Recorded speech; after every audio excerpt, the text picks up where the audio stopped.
neutrality then allows these companies to prioritize some traffic, video say, and deprioritize others. And then what effectively happens is the internet becomes like cable television, where Verizon, AT&T, Comcast, and Time Warner Cable decide what's fast, how much it costs, and who's slow. And you suddenly have the exact same problem we have with cable, with lack of access and distribution for regular people.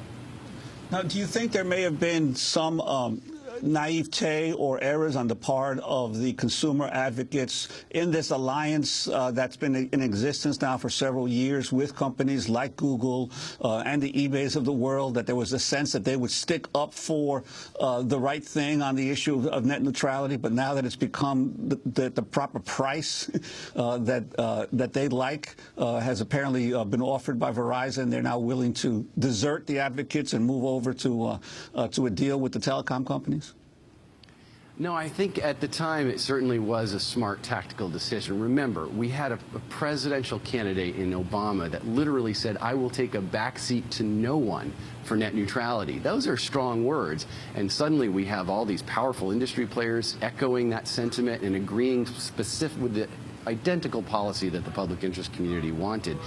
Everybody thought that when Julius Genachowski took over the Federal Communications Commission, he would quickly pass a net neutrality rule and solve this problem and make good on the president's promises. It is a testament to the massive lobbying clout of the telephone and cable companies that this has happened, that this FCC chairman, certainly unexcusable, but it explains why he's sitting on his hands, although it really is to the surprise of all of us. We all thought that this would not be a problem by now. Nobody expected the court case in April that took away the agency's authority.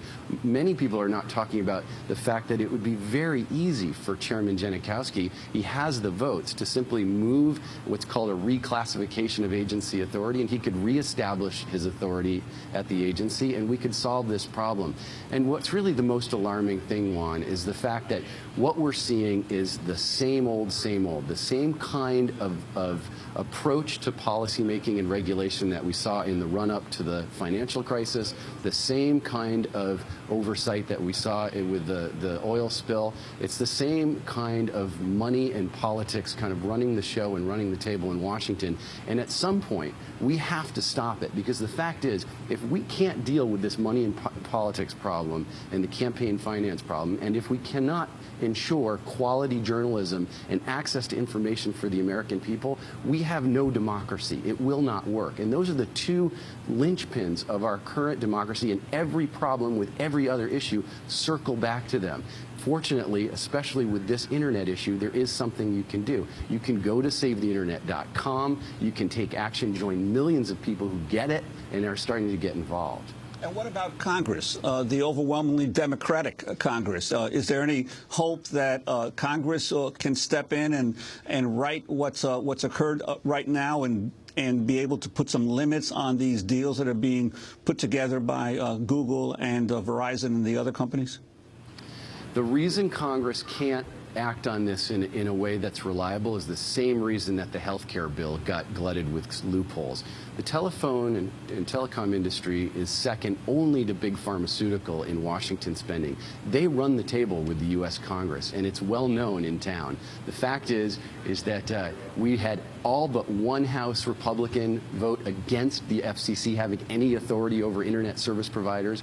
We had 74 Democrats from the House come out and say no agency authority. These are folks that are really doing whatever the phone companies tell them to.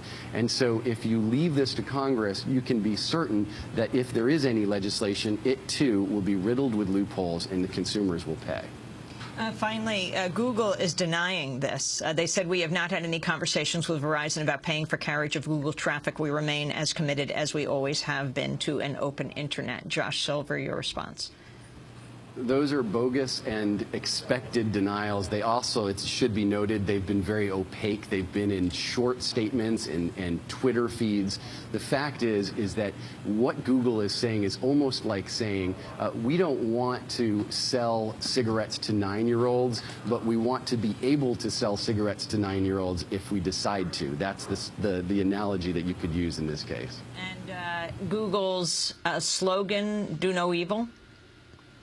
I think it's over. The era of Google doing no evil just ended at the moment of this deal. Now, there's a possibility they're going to change the terms of this deal, which has yet to be announced. It's expected it'll be announced on Monday.